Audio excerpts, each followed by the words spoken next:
Hello, everyone, and welcome to our episode today on our show, Proudcast. I am your host, and this episode is a special one because it's all about fasting, and we could not forget the significance of the timing of this episode. It's a special one because it's all about Ramadan as well.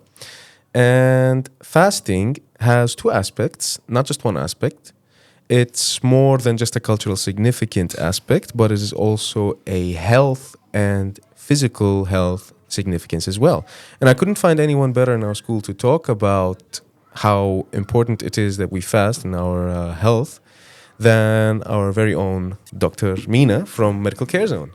Thank you, Mr. Muhammad, for the nice introduction. I'm so excited to be here today with you, actually. My name is Dr. Mina, as you mentioned. I am from Medical Care Zone.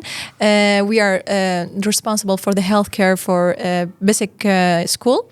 And yes, I've been medical doctor for 4 years now. It's a bit weird when I say 4 years. I feel I'm still young.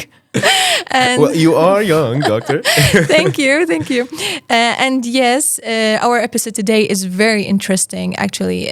We will discuss we will get deep more into the fasting, into the health aspect, the religious, and I'm really excited to start this episode with you.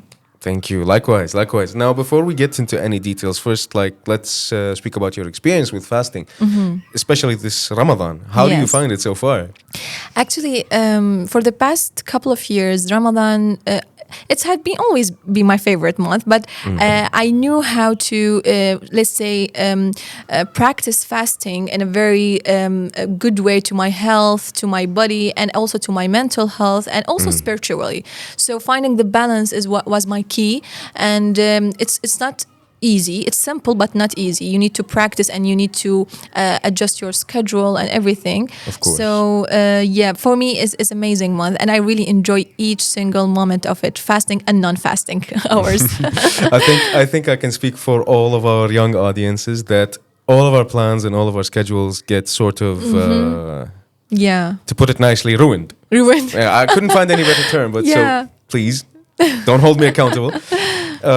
But it seems like our very own doctor has a few tips for us. It's a bit challenging, to be honest. It's not easy. It's a bit challenging. But when you think of it like it's just 1 month in the whole year, and it's this month, it's the best period or the best time to cleanse your soul and your body from all the things that happens in the other 11 months in the year. So when you think of it like that, when you think like we have special rituals and special traditions and also special kind of food that turn into the table, so it's a really special. And when you think of it into more experience, not only an obligation or not only a duty or a religious thing that you are forced to do, everything will be changed from your own perspective. Of course, I'm sure it's challenging. It's not easy. Definitely. And especially for us, we are workers, or for the students. Actually, I remember when I was a student and when I have exams, it's very hard. Yeah. But you feel like year after year, when you set a new goals, when you you had a clear vision about how you want to spend your Ramadan in a healthy way, in a good way, everything will be perfect for you. Of course, everything will be easier once there's a plan or a strategy. Of now, course. you mentioned there's a specific tradition, or let's say something that's only done during Ramadan, especially with the meals on the plates. Now, one thing in my household that we always put on the dining table or on the iftar table, because it's Ramadan, it has to always be lentil soup. Yes, of course. Lentil soup. It is like the main thing that we have. Also the dates, which is we need to eat. Actually, in my house, we also have a lentil soup, and the salad is very important. And I really, really encourage everyone to make salads and don't jump to the main course immediately. Salads and soup and all the vegetables with the water, of course, to regain the hydration. It's very amazing. start for your non-fasting hours. Exactly. It's like you break your fast Exactly. properly, which is, by the way, fun fact. That's where the word break fast came from. That's where the meal came from. You break your fasting period. Now, of course, something else that I want to touch upon, it's also related to specific traditions, if you will, to Ramadan. It's when you go out with friends late at night. At least that's how I do it. And you find a stand or some seller or vendor that sells either beans, corn, or It looks tastier than other days. exactly, It exactly. looks so special, even though like in the other days you eat it and you go out at night, but it's not like in Ramadan. Exactly. It doesn't feel as special. It doesn't feel as special. So I speak for the teenagers and the young adults. You guys have your excuse when you go out at night and go eat like from specific vendors.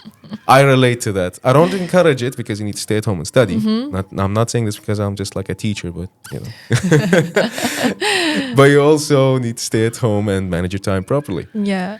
Now, let's start with some specifics.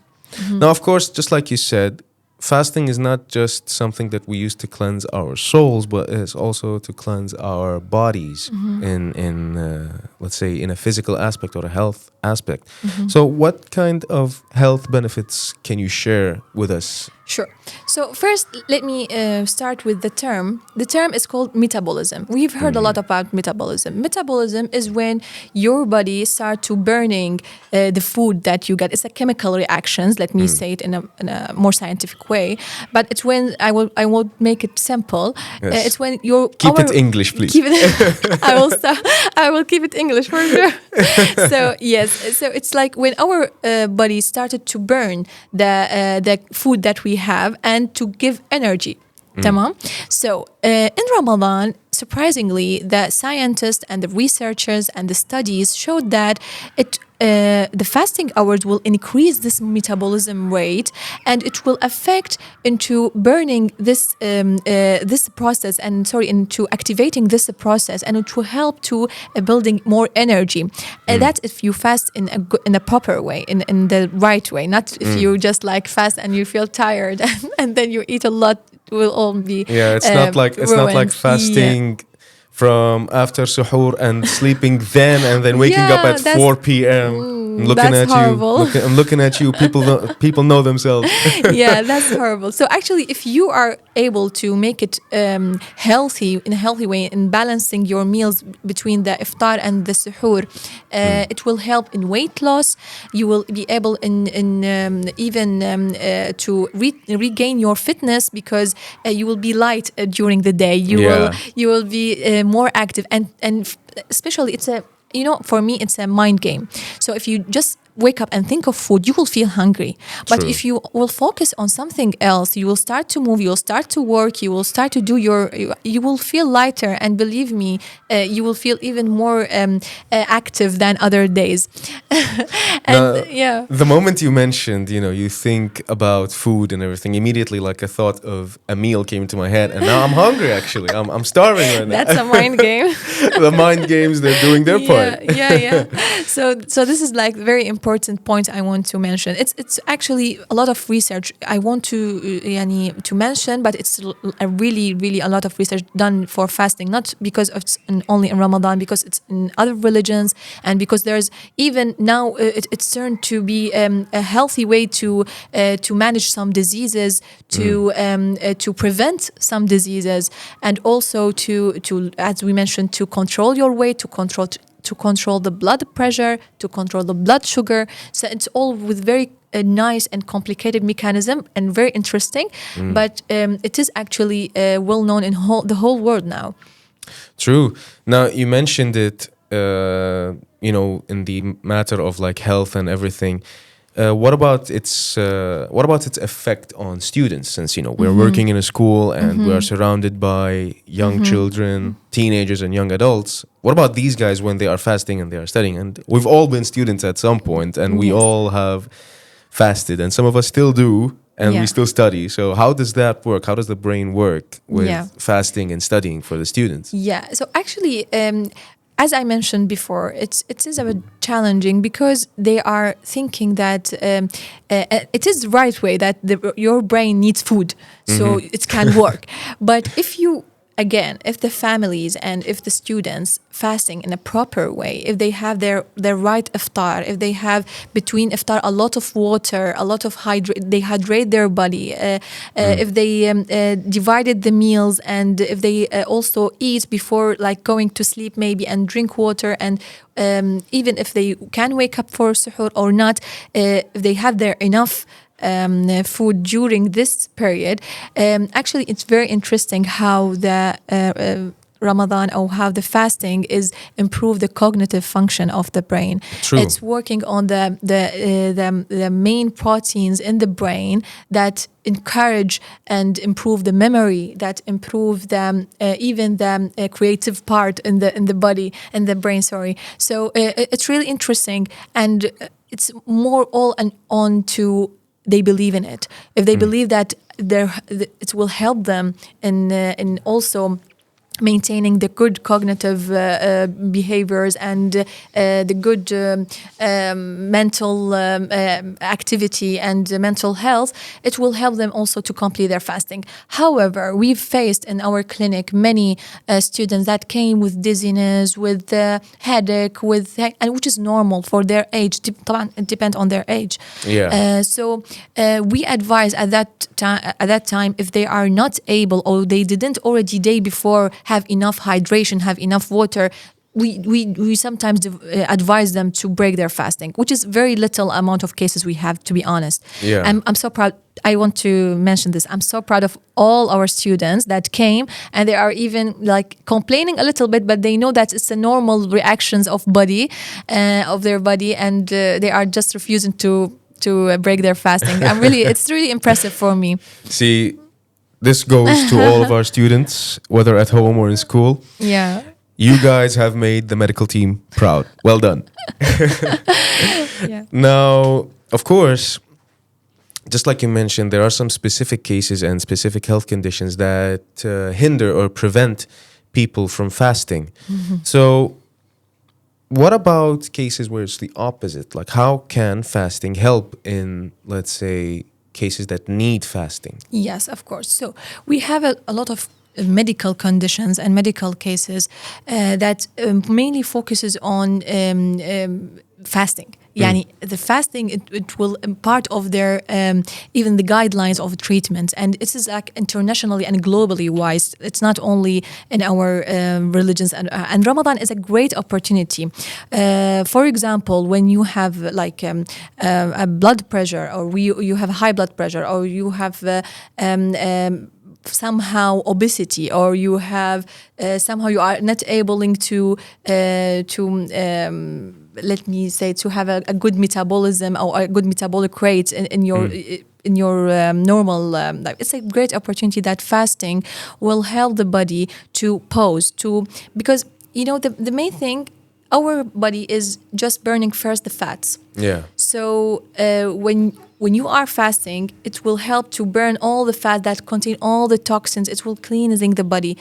All the food that we eat during the year, all the junk food, all this messes that happen in our stomach. All of the things that we buy from supermarkets to enjoy our favorite movie with. So it's a great opportunity that you have this whatever hours, which is depend on the country and the time zone that you are in. So this hours is just to relieve relieve your body from all the other let me say outsiders. Like it's the outside factors. Factors that you have, and it start to burn from the inside the body, burn the fats, burn the toxins, burn the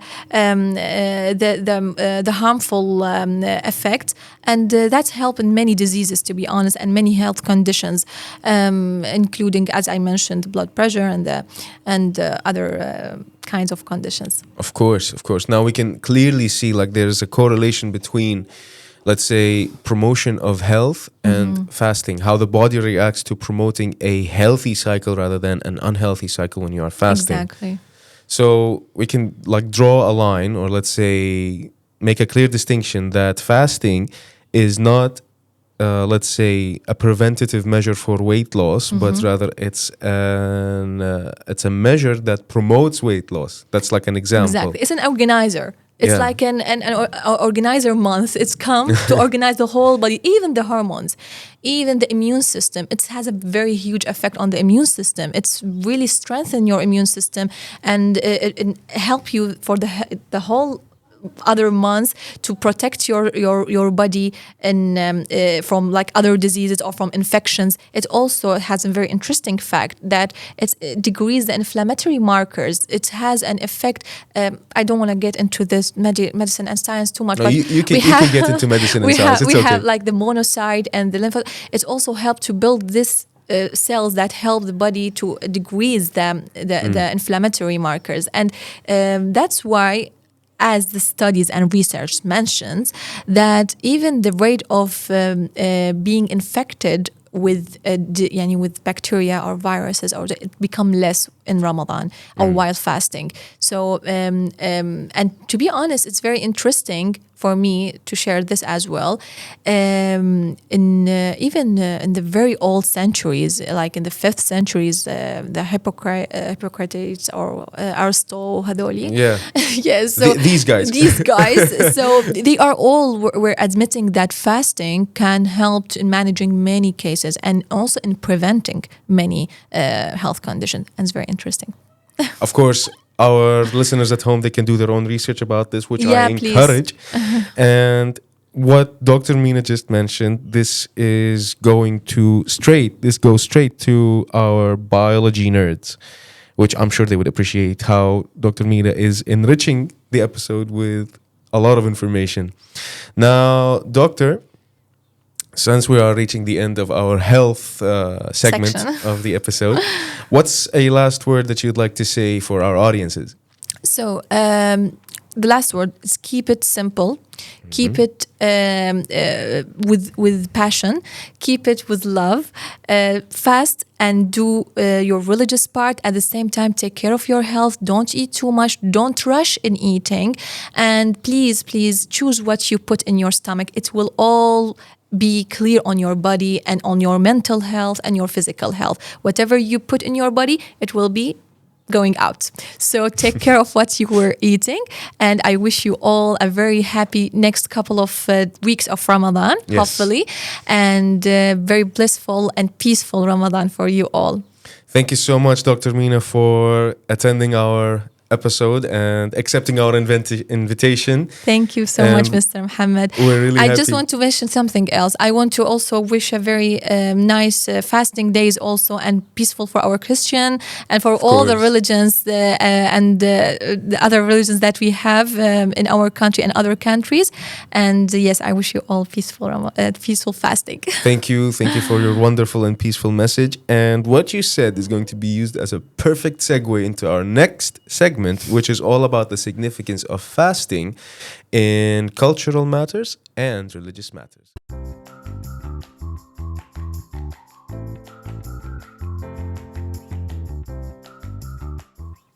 Now, we would like to extend our special thanks to Dr. Mina and, of course, the Medical Care Zone and all of the clinic and staff members in our school. And next, I would like to extend a warm welcome and an invitation to our very own Miss Najat, who is going to represent Christian faith in our school. Hello. And Nabil, who is going to represent Islamic faith in our school. And fun fact about Nabil, he is one of the top achievers in our school. Due to our work. Yes, of course, due to our work. Okay. Now you may start. Okay, so hello, I'm Miss Najat. I'm going to discuss the Christian faith, and I'm very happy to be with you today. Thank you for. Likewise, I couldn't be happier. Yeah. My name is Nabil. I'm a student here at BISK, and I'm here to be discussing fasting from the Islamic point of view. And it'll Well, be fun. I'm sure it'll be fun. Now, 2 words that we would like to introduce to our audiences, and I would want them to get familiar with it as well, and it's abstinence and restraint. Now, to abstain from something is to voluntarily stop doing a certain thing or a task or whatever. And restraint is to hold back, whether to show restraint against violence or to show restraint against harm, and so on and so forth. Now, I'm sure that our two guests have a lot to say in regards to these words and, of course, in regards to fasting. Now, perhaps one of you can get us started. Yes. Okay. So I'm going to start like speaking a little bit about the Christian faith fast. So in our faith, fasting is not mandatory. We assume that or the Bible assume that the Christian are going to fast, but they're not required to fast. Now, how do we fast in Christianity? There is different types of fasting, and the most common one, people stop eating at midnight and it goes to noon, and they can fast from different types of food, especially red meat. In some sects, they also fast from eggs, from dairy food, olive oil, sometimes cooked food. Depends on the sect and how conservative they are for their faith. Now, it's worthy to say that in Christianity, fasting is not a goal by itself. It's a mean, and it's the purpose of fast is not to win over our body, it's to win over our passion. And in reality, when we curb calories, the bad thoughts, erotic thoughts, gluttony, being selfish, all of these things will calm down, and people will have more space to elevate their spiritual reality, to contemplate their faith, and to remorse their sins and every wrongdoing they did to God and to other people. Of course, it's like a period of self-reflection, Yes. And it's not just showing restraint in a means of stopping something or showing restraint to not do something, but it also shows restraint to strengthen one's will and one's power of will in order to continue, in order to, let's say, reinforce one's faith. Yeah, obviously, this is exactly what it is. No. Okay, so for the Islamic faith, we have obviously two types of fasts. There's the mandatory fast, which is during the month of Ramadan, and we have the voluntary fast, which can be throughout the year in many forms, and there are specified dates as well. Allah says in the verse, says, يا أيها الذين آمنوا كتب عليكم الصيام كما كتب على الذين من قبلكم لعلكم تتقون. That it has been written for you that you should fast, just as it was written for the people before you, so that you may be conscious of God. Now, our fasting starts from the break of dawn, which is al-Fajr, and it continues until nighttime, which starts with the sunset. We abstain from many things during this fast. We abstain from food, from water, from relations with spouses, really consuming anything. We abstain from sins. This month is a blessed month where we really try to better ourselves in all realms. Foul language specifically was mentioned by the Prophet ﷺ. Of course. He said, من لم يدع قول الزور والعمل به والجهل فليس لله حاجة أن يدع طعامه. That whoever does not abandon foul language and acting upon it, and does not abandon ignorance, then Allah does not need him to leave his food and water for us. So it's the same as not fasting. It's the same as breaking your fast. Yeah, well, the point is that fasting is not just us starving ourselves. We have a goal. This month, it teaches us discipline. We are stopping ourselves from normal day-to-day activities such as food and drink. And we have something called the Hadith Qudsi, where it's a hadith, but it's Allah speaking. The Prophet narrates that Allah said, كل عمل ابن آدم له إلا الصيام هو لي وأنا أجزيه. That all worship of the son of Adam is for him, except fasting. It's for me, and I will reward him for this fasting. So really, it is a worship that we sincerely are doing for the sake of God, and we aim for His reward. Yeah, and this is it's a very interesting things, because I can see some similarities in the Bible. There is a verse that says faith without actions is dead like a body without a soul, and it says If you fast, just like to cut calories, it's not a fast. You have to pray, but the most important is that you have to live by live by your faith, live by it by showing obedience to God, showing love and acceptance, being humble, respecting others, and most importantly, go beyond yourself and like live by the word of God. Exactly, to go beyond oneself, to show selflessness rather than selfishness. And of course, the importance of charity, I'm sure it's highlighted in both, Yes. whether in Christian religion or in Islamic religion. Yes, and there is also like this is exactly what it is like, and there is a verse in the Bible that says like "Uridu rahmatan la dhabiha." I don't know how to translate it. It means like I don't want you to come to me and give me qarabin. The purpose is like show respect, show love to others, show remorse, whatever like you have to do, and this is what all I want from you. Don't show riches, but rather show humility. Exactly. Show humbleness, show kindness. Yeah. Yeah, I would like to add a point. We really are encouraged to increase our good deeds, besides abstaining from bad deeds, of course. Now we are encouraged to increase the prayers, always pray, increase the prayers. There are specified prayers in Ramadan. Increase our charity. Allah says in the verse, من ذا الذي يقرض الله قرضا حسنا فيضاعفه له وله أجر كريم. That who is this one who will give Allah a debt? Now this debt, it means like good deeds. You will do good deeds, فيضاعفه له. He will give him rewards multiple times what he gave. Now, we also aim to get closer to Allah subhanahu wa ta'ala. Now, during the verses about the fasting of Ramadan, one of the verses, it says, وَإِذَا سَأَلَكَ عِبَادِي عَنِّي فَإِنِّي قَرِيبٌ أُجِيبُ دَعْوَةَ الدَّاعِ إِذَا دَعَانِ. That if your servants ask you about me, he's addressing the Prophet, if the servants ask you about me, then I am close. I answer the prayers of those who pray, if they do so. فَلْيَسْتَجِيبُوا لِي. Let them answer my request. Of course. And we can definitely show this significance, how highlighted it is in Ramadan or in the 40 days of fasting for Christians as well. Yeah, we call it the Lent period. The Lent, yes. And it's a little bit more than 40. It's 40 plus a week. Ah. This is the Holy Perhaps Week. you can tell us more about it. Yeah, like it's like I wanted like speak a little bit about that. Like our fasting starts with the Ash Monday, in some sects it's the Ash Wednesday. The Ash Monday, it's like a day where a Christian, they pray and they have some ashes put on their forehead as a sign of humility and a sign that you have to go back. During this day, there is something interesting that the priests say.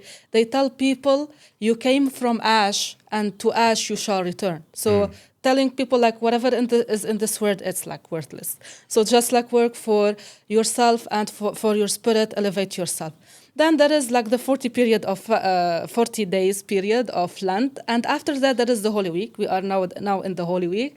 This week starts with the Palm Sunday, which like shows like it's a symbolism of like the Christ entering to Jerusalem and claiming himself as a king, but he wasn't a king from the traditional point of view. He was a king that willing to sacrifice himself for the people he loved, which are us, Yes. all of us. He as the first line of defense rather than a traditional king who would be sitting behind the throne. Exactly. And everyone else is his first line of defense. Yeah, and then like during this week today, we call it the Monday Thursday, and this is like it shows the last feast of Jesus with his disciples. And when Christians go like and pray in a church, we have the communion, the Eucharist, and this Eucharist, it's a symbolism that we're joining the Christ to this last feast. Tomorrow is the Holy Friday, which is the memory of the crucifixion of the Christ, which is like a very sad day for us. And Easter, it shows the day of where we celebrate the core center of our faith, where we celebrate when Jesus was risen from the death. And this is the core faith of Christian, that the Christ died for our sins and he could rise from death as he could empower every possible thing for us people, because like we are worth it, we are precious, and we have to be at this high level spiritually and like deal with it as we are people that are special, not like we cannot do like a lot of bad things or sins. Of course, Yes. same way as you said, we came from ash and to ash we shall return. Still, that doesn't mean that we lack value as individuals, as people.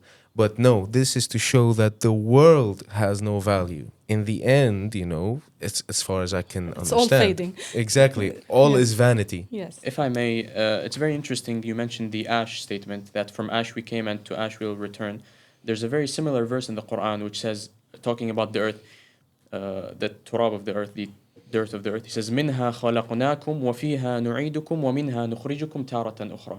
That from it we created you, and into it you will return, which is death, and from it you will be resurrected one more time, Yes. which is the day of judgment. Yes. That's the Yeah, we have like similar things. Of course, we can draw a lot of similarities between Christian religion and Islamic religion as well, and not just in aspects of whether our holy books are Yeah. aligning with each other, but rather our values, our traditions, and our in our today's episode, our Yes. case, fasting. Okay, yeah, exactly. And like it's worthy to say that like all these wars, like all these conflicts that are happening, they are meaningless, because when you go to the depth of the religion, we can see that we are worshipping the same gods, we have the same values, we have the same respect to each other, we should have it. And like it's like the way we're showing our faith that is changing, it's not the faith itself. Exactly. If I may ask Ms. Najat a question, if she herself indulges in fasting, what specifically does she do? And if she doesn't, had she done it, what would she do? Yeah, like yeah, I actually fast. Like I'm not claiming anything. So fasting usually for us, we start at midnight. We stop like eating till noon, and there is like specific prayers that we follow, and there is like in the church the fast. It's divided into the Lent fast. It's divided into 7 weeks plus the Easter, and specific prayers go by these weeks. And in my case, like I stop eating any sort of meat, any eggs, dairy food, everything. Like, why do I do that? Because first of all, like my parents were very conservative when it comes to fasting. Plus, I want to mention something that when I was in Europe, I didn't care a lot about fasting, and then I came to Kurdistan, and the first thing that hit me is that people or students that are like basically half of my age, they have this tolerance, and they were like very insisting on fasting, and it motivated me, like if these kids can fast, why shouldn't I fast? And this was like a U-turn for me, a return to religion, a return to strengthening my will and working on myself and being a better person every day, and I owe it to them. And I was like deeply touched when I saw our students of 7, 8 years old, fasting, and me like claiming I cannot stay without food till noon. I felt like it's like what am I saying? Like you have to do it. If these kids can do this much, it was a very positive impact on my faith, and like it helped me grow. And like although like yeah, we know like Kurdistan is mostly a Muslim country, it also like inspire every Christian to become a better version of themselves as well. Of course, and you can find this in our school, as it is part of our motto that we are diverse and we encourage diversity. Yes. And I doubt that you can find such diversity in any other place or any other academic institute. And also there is like big tolerance and big respect. Like usually, like when there is a diverse culture, you feel like probably there will be conflicts. No, like there is a deep respect. Yesterday we had an outing with kids. They visited a church and a mosque, and like you feel that they are curious and they have this respect within them, and they have a belief that wherever you worship God, you are speaking to God, and you will be like protected by His mercy and love. Of course. And Islam also encourages the same thing, encourages tolerance to not just people of other nations, but people of other religions as well. Yes. Don't you think so? Surely, yes. Yeah, I would say so. Surely living peacefully, and of course it is a Muslim majority country, but that does not mean that other faiths cannot practice their own worships, let's say, in their own spaces. And yeah. Now, unfortunately, we are reaching the finish line of today's episode, and before we end it, I would like to ask our two wonderful guests if they have anything or final words to say before we cut. Okay, I'll start. What I'll say is that everyone should really take use of this blessed month of Ramadan, and don't forget what Allah subhanahu wa ta'ala said about this month. He said, أَيَّامًا مَعْدُودَات, that they are only limited days. So take advantage of them to the most. Improve yourself on a religious level, on a physical level, on a disciplinary level, and yeah.